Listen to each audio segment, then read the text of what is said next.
Hey everyone, this is Sonia Malik and आज हम पढ़ने वाले हैं Nazism and the rise of Hitler. ठीक है। अभी हमारा ये चैप्टर कहता है नाजिज्म। नाजिज्म क्या था? It was an ideology. ठीक है, एक आइडियोलॉजी थी जर्मनी की। जर्मनी का जो मेन लीडर उस टाइम पे रहा हिटलर, और कैसे हिटलर का राइज हुआ उस आइडियोलॉजी के साथ। इस पूरे चैप्टर को हम इस नोट्स फॉर्मेट में स्टडी करने वाले हैं। तो हमारी बुक का पहला टॉपिक कहता है बर्थ ऑफ वेमार रिपब्लिक। तो अब इसका मतलब क्या है? बर्थ बर्थ हमें पता है क्या होता है। ठीक है। वेमार वेमार एक जगह का नाम था जर्मनी के अंदर। रिपब्लिक रिपब्लिक क्या होता है? रिपब्लिक देखो, इंडियन नेशन जो है एक रिपब्लिक है। इट मीन्स कि हमारे यहाँ पे कॉन्स्टिट्यूशन है, राइट? कॉन्स्टिट्यूशन है, गवर्नमेंटल फॉर्म है, फेडरल स्ट्रक्चर है। ये सारी चीजें हमें रिपब्लिक बनाती हैं। तो सिमिलर वे में जर्मनी के अंदर ये रिपब्लिक वाला जो वर्ड है, रिपब्लिक सिस्टम है, वो कैसे आया? ये सारी जो हमारी स्टोरी ना, ये स्टार्ट होती है फर्स्ट वर्ल्ड वॉर से। ठीक है। फर्स्ट वर्ल्ड वॉर कब हुई थी हमारी? 1914 से 1918 तक 4 साल कंटिन्यू चली हमारी फर्स्ट वर्ल्ड वॉर। और दो ग्रुप्स, देखो वर्ल्ड वॉर क्या होता है? वर्ल्ड वॉर जब पूरा वर्ल्ड लड़ाई करे, मतलब पूरा वर्ल्ड दो ग्रुप्स में डिवाइड हो जाएगा और फिर वो दोनों ग्रुप्स आपस में फाइट करेंगे। तो हमारे दो ग्रुप्स थे, allied group and axis group. ठीक है। एलाइड ग्रुप जो था उसके अंदर यूके एंड सोवियत यूनियन, दो मेन पार्टीज थी। एंड एक्सिस ग्रुप के अंदर जर्मनी, इटली एंड जापान, ये तीन थे। मतलब ये तीन मेन नेशंस थे। इनके साथ बाकी जितने भी नेशंस हो गए वो या तो इस पार्टी के साथ हैं या एलाइड्स के साथ हैं। अब 1917 में यूएसए ने एलाइड पावर्स को ज्वाइन किया। ठीक है। मीन्स जो यूएसए है वो एक्सेस पावर्स के खिलाफ था। जब इसने ज्वाइन किया तो 1917 में इसने जर्मनी को हरा दिया था, और जिससे हमारी जब ये पावर पूरी तरीके से गिर गई, खत्म हो गई, तो एक्सेस पावर खत्म हो गई थी। 1918 में वर्ल्ड वॉर 1 खत्म हो गई थी। अब देखो, जर्मनी हारा है तो इसके एम्परर को पकड़ लिया जाएगा, क्योंकि ये पहले रिपब्लिक नहीं थी, तभी तो रिपब्लिक का बर्थ हुआ। तो एम्परर जो था उसको एब्डिगेट कर लिया गया, मीन्स उसको पकड़ लिया गया और उसको मार दिया गया। अब यहाँ के जो लोग थे उन्होंने सोचा कि एम्परर था उसकी मनमानी चलती थी, है ना? तो हमें कोई ऐसा चाहिए कि जो हमारी एक गवर्नमेंट बने जो हर किसी के बारे में सोचे। ऐसा नहीं है कि एक इंसान ने सोचा और वो डिसीजन लेके चल पड़े, हमें ऐसा नहीं चाहिए। तो उन्होंने डिसाइड किया कि हम क्या बनाएंगे? Federal democracy. फेडरल डेमोक्रेसी क्या होता है कि वी हैव अ स्ट्रक्चर। ठीक है। स्ट्रक्चर क्या कहता है कि दिस इज सेंट्रल गवर्नमेंट। ठीक है। सेंट्रल गवर्नमेंट जो हमारी बीजेपी की गवर्नमेंट है। उसके बाद हमारी क्या होती है? State governments. हर एक स्टेट की अलग गवर्नमेंट होती है ना? सो फेडरल डेमोक्रेसी स्ट्रक्चर क्या कहता है कि सेंट्रल गवर्नमेंट, ठीक है, we have one central government. उसके बाद क्या होंगी? हमारी स्टेट गवर्नमेंट्स। अब जो स्टेट गवर्नमेंट्स है उनके नीचे क्या होती है? हमारी लोकल गवर्नमेंट्स। यानी कि जो डिवीजन होता है ना पावर का, इस डिवीजन को हम क्या कहते हैं? Federal democracy. तो ये फेडरल डेमोक्रेसी बना ली गई। और कहाँ पे उनकी जो नेशनल असेंबली थी वो वेमार में थी। जैसे हमारे यहाँ पे क्या पार्लियामेंट कहाँ पे? न्यू दिल्ली में। तो सिमिलर वे में उनकी जो नेशनल असेंबली, जिसको उन्होंने नाम दिया रिक्सटैग, क्योंकि जर्मनी देखो हर एक नेशन की एक अलग होती है। जैसे हमारी यूएसए के अंदर कांग्रेस है, ठीक है, रशिया के अंदर डूमा होती है। तो सिमिलर वे में जो नेशनल असेंबली थी रिपब्लिक जर्मनी की, वो कहाँ, वो क्या थी? उसका नाम क्या था? रिक्सटैग। और कहाँ पर थी? वेमार में। अब हुआ क्या? ये इट वॉज वेरी गुड। ठीक है। अब क्या लग रहा है? ठीक है, चलो वर्ल्ड वॉर भी खत्म हो चुकी है, एक अच्छे से पीसफुल में डेमोक्रेसी आ गई। लेकिन जो वहां के जो लोग थे उन्हें क्या लगा कि ये जो डेमोक्रेसी है ना वो अच्छी नहीं है। अब उसके रीजन क्या थे? देखो, इन दो ग्रुप्स के बीच में अगर लड़ाई हुई है, हारा है ये वाला ग्रुप, तो इसे कुछ तो कंपेंसेट करना होगा, है ना? कंपेंसेट मीन्स इसे मुआवजा देना होगा, क्योंकि लड़ाई में इसका नुकसान हुआ और अब तू हार चुका है तो अब सारी गलती तेरी। ठीक है। तो एक पीस ट्रीटी हुई वर्सलीज में। ठीक है। मतलब एक शांति का समझौता किया गया वर्सलीज के अंदर। वहां पे लीडर्स ने क्या डिसाइड किया कि जो हमारी एक्सेस पावर्स हैं वो एलाइड पावर्स को कंपेंसेशन देगी। और वो कंपेंसेशन उन्होंने किस फॉर्म में रखा? टेरिटरी। टेरिटरी मीन्स ये जो भी उन्होंने एरियाज को अपने अंडर लिया था वो एरियाज वो रिटर्न करेंगे। आयरन रिटर्न में देंगे, कोल माइंस, ठीक है, मिलिट्री पावर देंगे, पॉपुलेशन देंगे, फिर उन्हें मनी भी उन्हें रिटर्न करनी थी। ठीक है। तो इतना सारा सब कुछ उन्हें एज अ कंपेंसेशन, मुआवजे के उसमें देना था। अब वहां के जो कॉमन पीपल थे उन्हें लगा कि जो हमारी गवर्नमेंट है ना वो कमजोर है, इसीलिए उसने ये सारी चीजें देने के लिए रेडी हो चुकी है। तो उन लोगों को ना ये चीज पसंद नहीं आई।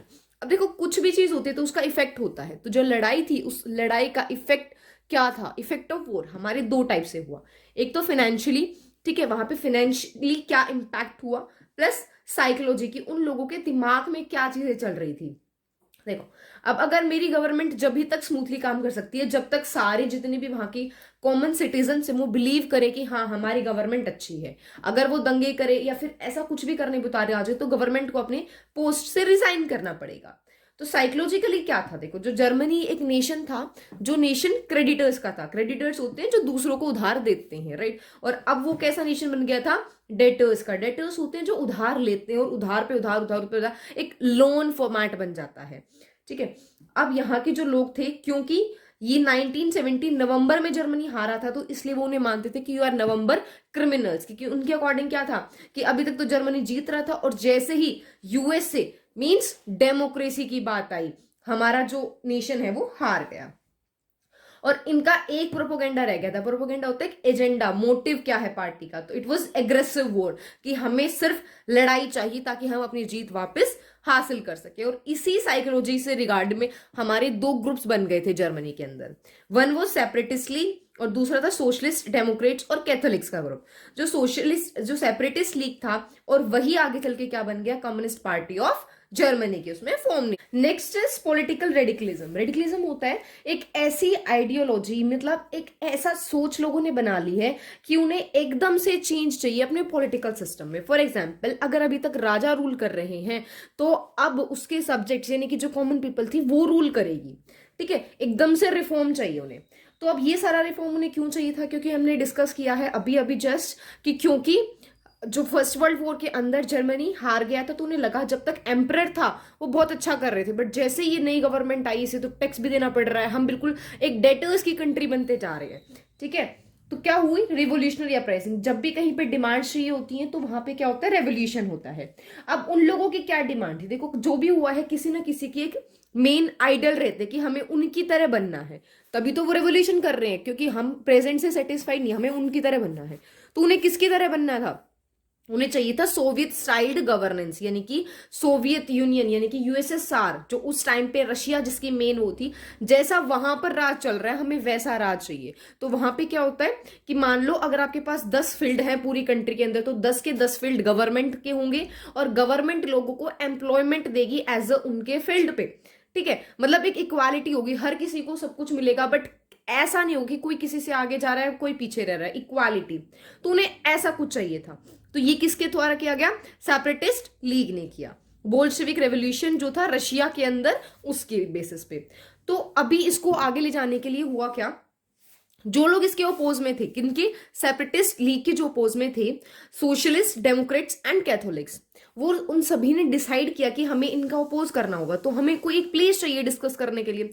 तो वो सभी वेमार में एक जगह मिले, बट वहां पे उन्होंने फ्री कॉप्स यानी कि जो फ्री पुलिस जो थी यहाँ पे, उनका जो नाम दिया गया है, उसने उन्हें क्रश कर दिया, उन्हें वहां से भगा दिया।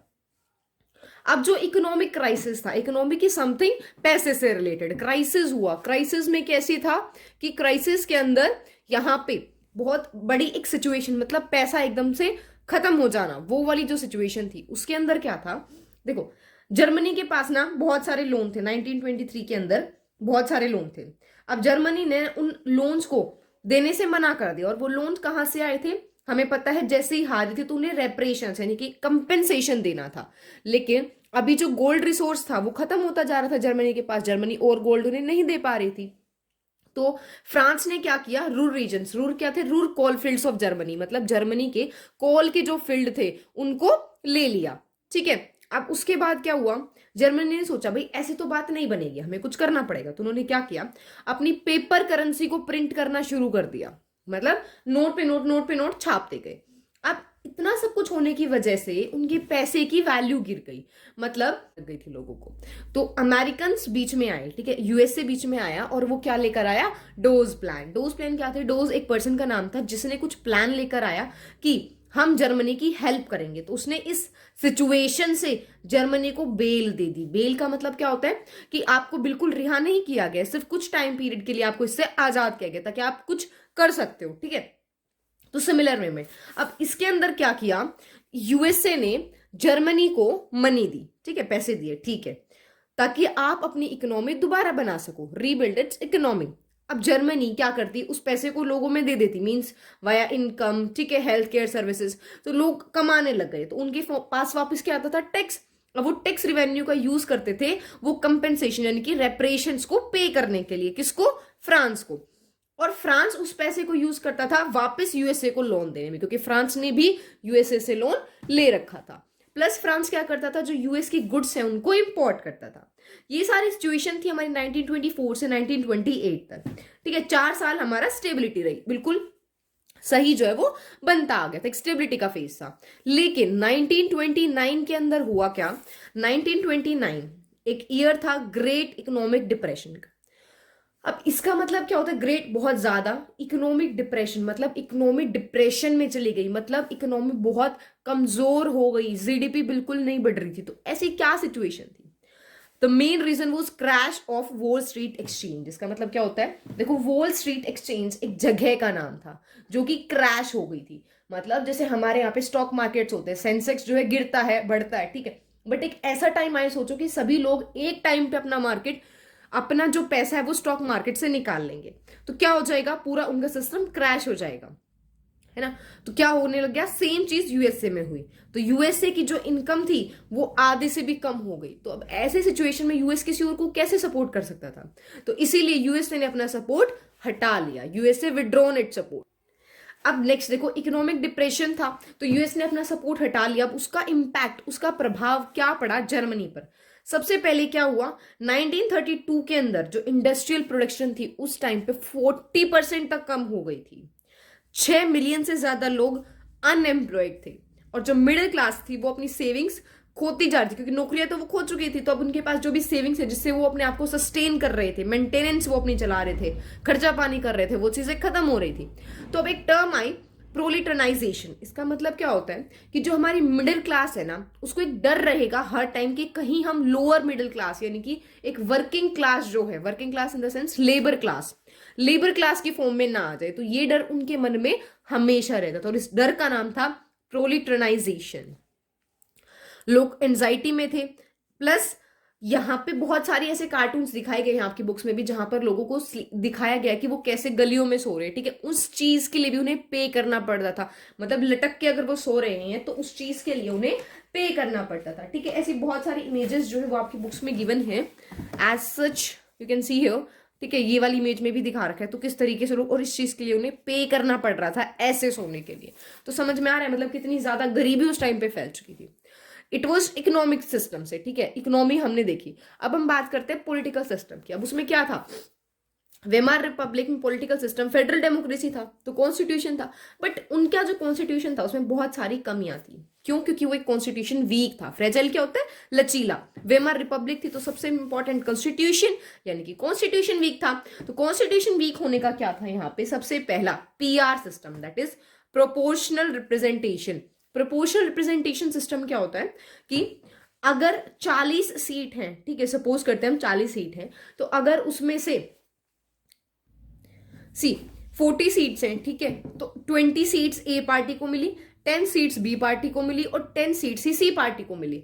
तो इंडिया की अगर हम बात करें तो ए पार्टी जीत जानी चाहिए थी, मेजोरिटी है उसके पास। लेकिन वहां पर ऐसा नहीं होता, पीआर सिस्टम है। पीआर सिस्टम में क्या होगा, ए पार्टी को 20% सीट मिलेगी कॉन्स्टिट्यूएंसी, जैसे जो उनकी रिस्ट टैग है, दैट इज उनकी जो लोकसभा है।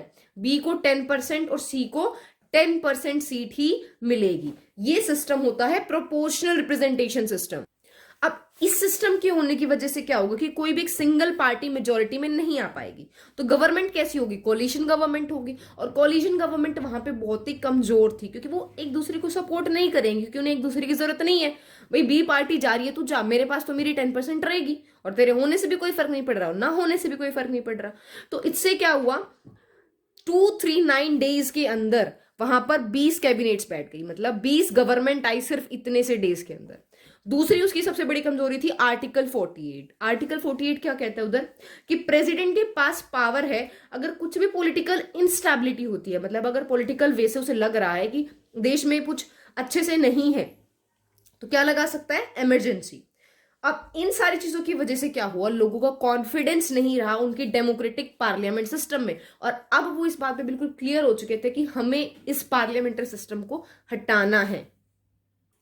नेक्स्ट हमारा इस चैप्टर का इंपॉर्टेंट टॉपिक है हिटलर्स राइज टू पावर। देखो हिटलर की ना कहानी हर किसी ने सुनी होती है, और हमारे दिमाग में क्या आता है, हिटलर मीन्स, हिटलर हम किसको बोलते हैं, वो इंसान जो खड़ूस है, राइट। तो वो खड़ूसपना हिटलर का क्या था, उस नाजिज्म उससे रिलेटेड कैसे हुआ, उसको हम यहाँ पे स्टडी करने वाले हैं। तो देखो किसी के बारे में हम स्टडी करते तो पहले हमें ये जानना होता है पहले वो इंसान क्या था। तो सिमिलर वे में यहाँ पे हम हिटलर के बारे में जानेंगे।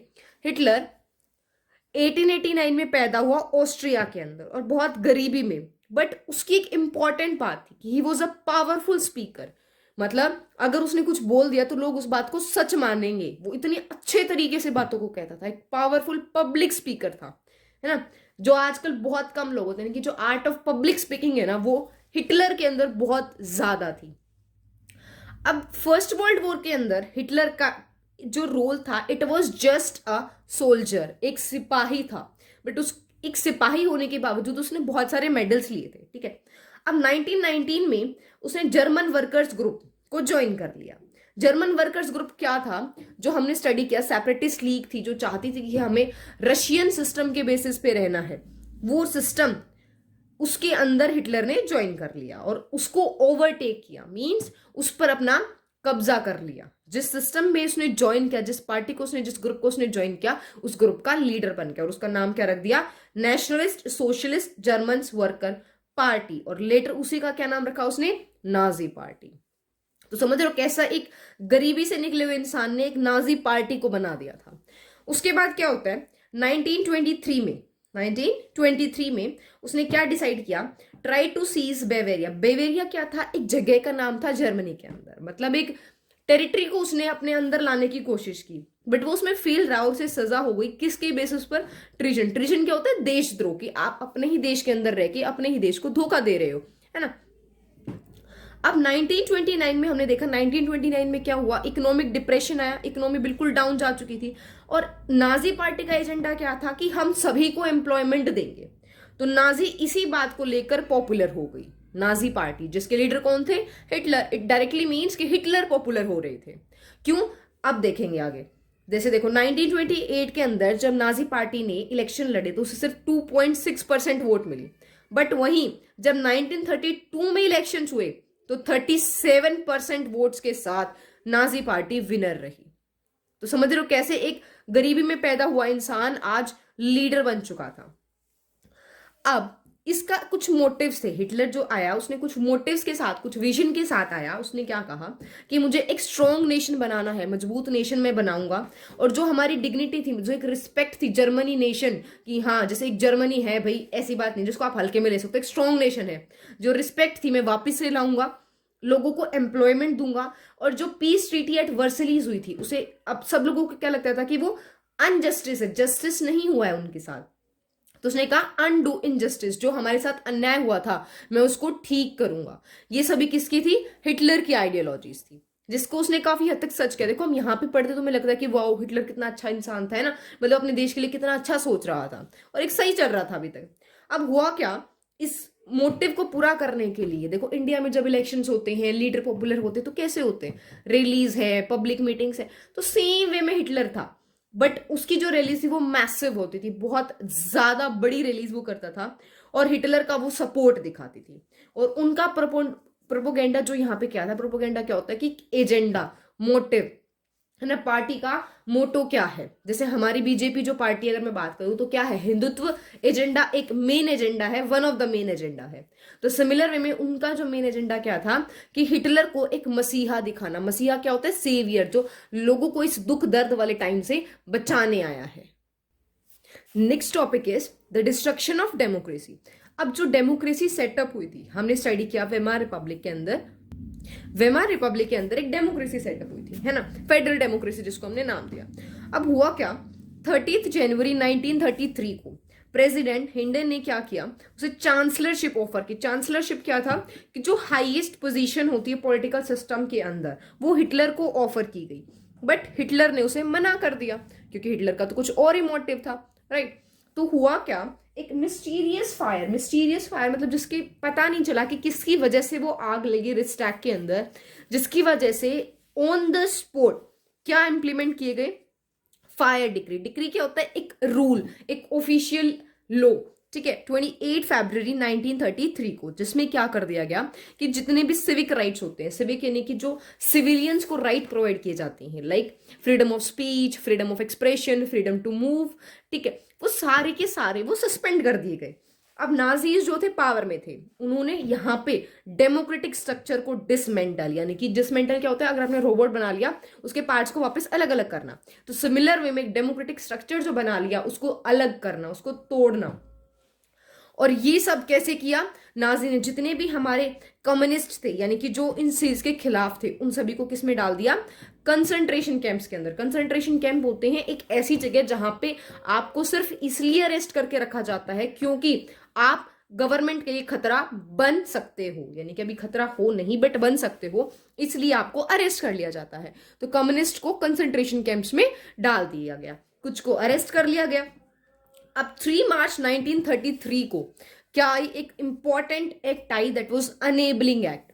अनेबलिंग एक्ट क्या थी, उस पावर के अंदर, उस एक्ट के अंदर सारी की सारी पावर हिटलर को दे दी गई by decree, means by law.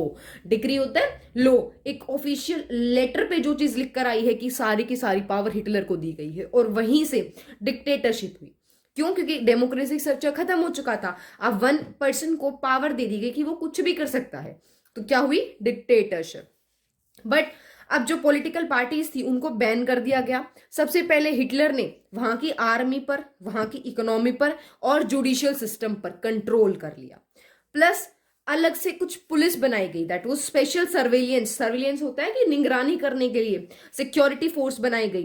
Plus Gestapo यानी कि एक सीक्रेट स्टेट पुलिस बनाई गई, जिसको किसी को नहीं पता कि वो कौन है पुलिस, ठीक है, मतलब सिंपल वेज में एक सिविलियन की ड्रेसेस में घूमना कि कौन क्या प्लॉटिंग प्लानिंग कर रहा है गवर्नमेंट के खिलाफ, और गवर्नमेंट कौन थी, हिटलर।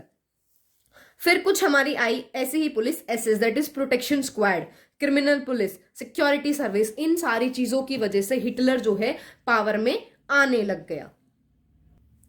अब जैसे हिटलर यहाँ पे एक पावर में आया, यानी कि डिक्टेटरशिप की फॉर्म में जब वो पावर में आया, उसने जर्मनी को रिकंस्ट्रक्ट किया। रिकंस्ट्रक्ट मतलब दोबारा से बनाया। कैसे बनाया, अलग अलग टर्म्स के अंदर। देखो, सबसे पहले इकोनॉमिक रिकवरी, कि पैसे के मामले में उन्हें जैसे पहले थे वैसे ही बना दिया, और उसके लिए एक बहुत ही स्पेशल इकोनॉमिस्ट को रखा गया, हेल्जेमस कैड, ठीक है, जो स्पेलिंग जैसे भी तुम्हें याद हो उस तरीके से इसको याद करना है, ठीक है।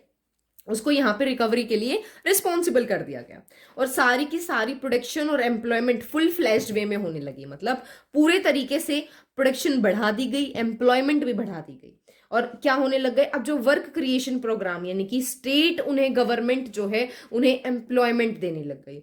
और इसके दो इंपॉर्टेंट एक तरीके से व्हील्स जो रहे थे, वो सुपर हाईवेज बना दिए गए, प्लस वोल्क्सवैगन एक कार, यानी कि एक जो सिंबल बना दिया गया स्टेटस का। Plus next, quick success at foreign policy. Foreign policy यानी कि बाहर वाली जो एक हमारे नेशन से बाहर वाली जो चीजें होती हैं उन पर एक कंट्रोल कैसे लाया गया। सबसे पहले हिटलर ने क्या किया, अपनी जर्मनी नेशन को कहां से बाहर निकाल लिया, league of Nations. League of Nations क्या था, जो आज के टाइम पे जिसको हम यूएनओ बोलते हैं, वो एक टाइम पे उसको लीग ऑफ नेशन बनाया गया था, जिसमें सभी कंट्रीज एक्टिवली पार्टिसिपेट करती थी कि शांति बनाए रखे। अब हिटलर ने कहा हमारे साथ अन्याय हुआ तो मैं इसके अंदर नहीं रहना चाहूंगा, उसने अपने आप को इससे बाहर निकाल लिया 1933 के अंदर। और मोटिव क्या था कि कोई भी नेशन उस पर प्रेशर ना बना सके। उसके बाद जो रिनलैंड ले लिया गया था उससे उसने वापस उसको ले लिया, प्लस ऑस्ट्रिया को अंदर अपनी जर्मनी के अंदर मिला लिया, और यहां पे उसे इंग्लैंड का बहुत ज्यादा सपोर्ट मिला था। और अब इनका एजेंडा क्या था कि 1 people 1 empire and 1 leader. It means यहाँ पे क्लियर कट क्या था, जिसको हम आगे नाजी वर्ल्ड व्यू में समझेंगे, कि सिर्फ एक ही कास्ट के, एक ही रेस के लोग इस नेशन के अंदर रह सकते हैं। तो एक ही एम्पायर होगा, एक जैसे लोग होंगे और एक ही लीडर होगा। नेक्स्ट था एक्सपेंशन ऑफ टेरिटरी, यानी कि टेरिटरी क्या होता है, उनकी लैंड एरिया। लैंड एरिया, अब जर्मन्स क्या बिलीव करते थे, वो भी हम आगे स्टडी करने वाले, कि हमारे एरिया को बढ़ाना चाहिए ताकि जर्मन्स अच्छे से रह सके। तो इसी मोटिव को ध्यान में रखते हुए हिटलर ने 1939 के अंदर पोलैंड को इन्वेड कर लिया। इन्वेड करना होता है कि जब एक कंट्री दूसरी कंट्री को अपने कब्जे में ले ले, इलीगल तरीके से। तो जर्मनी इन्वेडेड पोलैंड, प्लस इसने सोवियत यूनियन पे भी अटैक किया जून 1941 के अंदर। लेकिन उसमें सबसे बड़ी गलती जो हिटलर की थी वो यही थी कि इसने सोवियत यूनियन पर अटैक किया बिना किसी तैयारी के। देखो, वेस्ट वाली जो साइड थी उसने उसको ब्रिटेन से एयर बॉम्बिंग से सफर करना पड़ा, मतलब जो वेस्ट साइड थी जर्मनी की वहां पर ब्रिटेन ने हवा से फायर कर दिया, ठीक है, बॉम्बिंग कर दी। ईस्ट वाली साइड पे सोवियत आर्मी ने उसको बुरी तरीके से हरा दिया और वहां से सोवियत नेशन ने अपनी हेजमनी स्थापित कर ली थी। कि हाँ, हेजमनी क्या होता है कि दादागिरी, हेजमनी सिंपल टर्म्स में होता है दादागिरी, कि सोवियत यूनियन ने अपनी दादागिरी वहां पे साबित कर ली, क्योंकि जो यहाँ पे जर्मनी के सोल्जर्स थे वो उनको बर्लिन क्या था, जर्मनी की कैपिटल, वहां तक लेकर गए थे कि अब दोबारा मत आ जाना, ठीक है। अब यहाँ पे कुछ इंपॉर्टेंट चीजें हमारी रहती हैं इस टॉपिक के अंदर। The very first is try party act. Try party act क्या था? ट्राई मीन्स 3 पार्टीज के बीच में एक पैक्ट, एक एग्रीमेंट साइन हुआ। It was Germany, Italy and Japan. जो कौन सी पावर्स बनी थी लास्ट में? एक्सिस पावर, है ना। तो अब हुआ क्या यहाँ पे, देखो हमने स्टडी, यही 3 जो नेशन थे मिलकर सेकेंड वर्ल्ड वॉर इन्होंने किया 1939 से 1945 के अंदर। अब जो वर्ल्ड वॉर था उसमें दोबारा से यूएस आना नहीं चाहता था, लेकिन जापान ने यूएस का जो पेर्ल हार्बर था, मतलब हार्बर क्या होता है कि बंदर का, उस पर अटैक करने की सोची। उस टाइम पे यूएस ने वर्ल्ड वॉर 2 में एंट्री की, और जैसे ही उसने एंट्री की उसने इसके साथ लड़ाई की और फाइनली हिरोशिमा और नागासाकी की 2 सिटीज पर बॉम्ब्स जो है वो गिरा दिए थे, और जिसकी वजह से 45 के अंदर लड़ाई खत्म हो गई थी, ठीक है। ये था हमारा एक छोटा सा ब्रीफ वर्ल्ड वॉर 2 के बारे में। This was all for the today's video, ठीक है। अगर आप लोगों को कोई भी डाउट्स है तो do let me know in the comments, and